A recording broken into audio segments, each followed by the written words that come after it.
এ পুটেদা খেলতে যাবি না?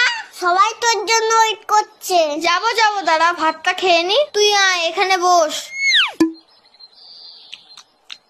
এই পুটেদা তুই এত ভাত খাচ্ছিস? আরে না মা বেশি দিয়ে ফেলেছে। ও মা, ভাত তুলে নাও তো, এত ভাত খাবো না।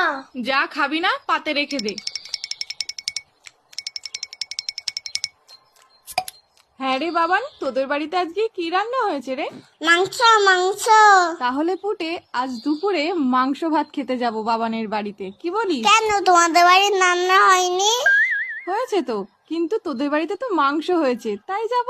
পুটেদা এত ভাত খেয়ে নিল, তাহলে তো আমাদের সবার ভাত খেয়ে নেবে। হ্যাঁ মা, যাবো যাবো। না আমি তো মিথ্যে কথা বলেছি। বাবা তো পচা কাজলা মাছ এনেছে বাজার থেকে। আমি এখন যাই, সবাই আমাকে খুঁজে